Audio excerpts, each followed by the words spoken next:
Édouard et Sébastien, moi c'est Hugo, 10 ans, ça me fait très plaisir de vous rencontrer. Vous n'êtes pas connus parce que vous êtes chanteur ou sportif, mais pour autre chose. Pouvez-vous vous présenter et nous dire dans quel domaine vous êtes connus? Alors Hugo, nous on est connus parce qu'on est des hypnotiseurs. Est-ce que toi tu connais l'hypnose? Oui. Ouais, alors c'est quoi l'hypnose? C'est une forme de magie qui... Tu sais pas trop, on va t'expliquer. Sébastien va t'expliquer ce que c'est.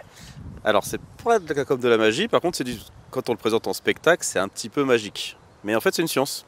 L'hypnose, c'est d'amener une personne dans un état différent de celui dans lequel il est tous les jours pour réussir à avoir du changement. Et dans le spectacle, du coup, on met la personne dans un état et on va s'amuser en lui bloquant le bras, les jambes, la langue, ou en lui faisant voir plein de choses différentes. C'est pour ça que c'est un peu magique. Dans quel cas peut-on utiliser l'hypnose?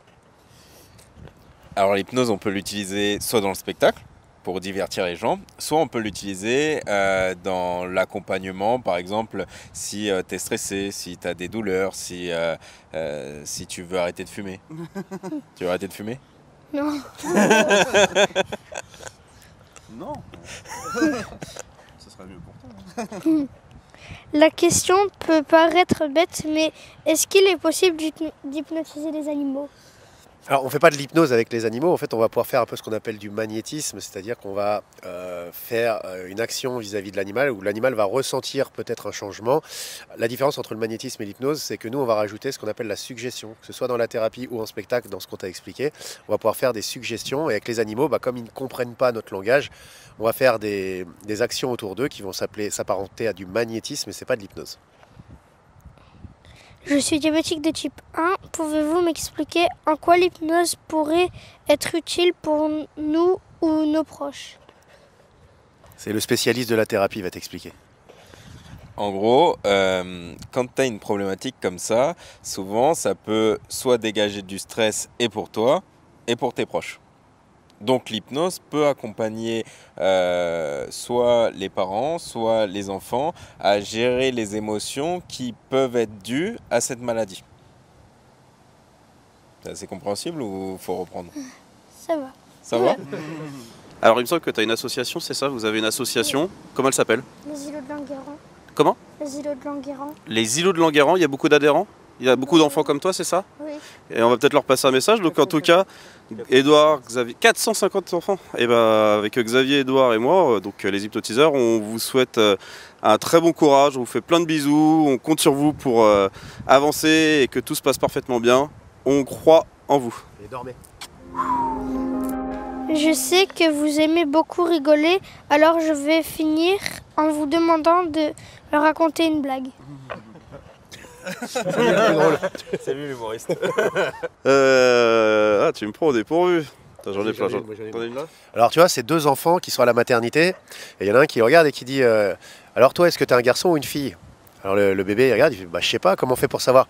Il lui fait écoute, baisse la couverture, je vais te dire si tu es un garçon ou une fille. Alors le petit bébé baisse la couverture et il lui dit baisse encore plus bas. Il baisse encore plus bas, il dit non mais enlève la couverture. Il enlève la couverture, il fait en fait tu es un garçon. Il lui dit comment tu sais? Il fait c'est facile, tu as des chaussons bleus. J'en ai une autre. On n'est pas humoriste, on est hypnotiseur.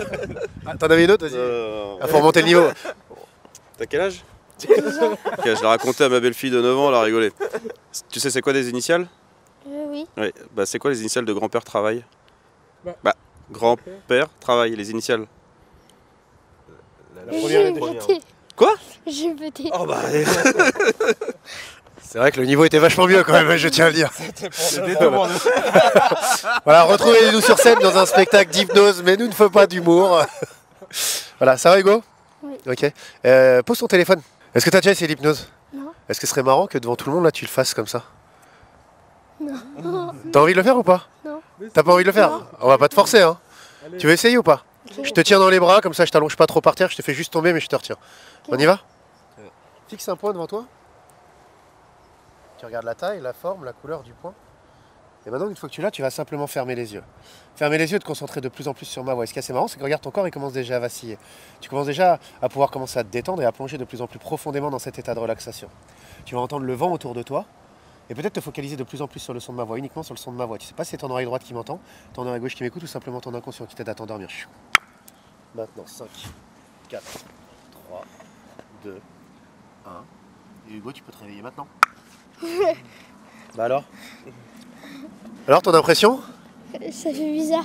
C'est vrai, ça, tu l'avais jamais testé celle-là. Hein. Et voilà, tu veux dire un petit mot? C'est toi qui auras le mot de la fin.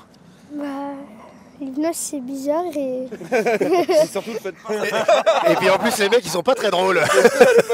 Tu viendras nous voir en spectacle? Si papa il est d'accord. Papa, il est d'accord, c'est bon. Puis tu seras sur la scène maintenant. Bon allez, on vous envoie un bisou.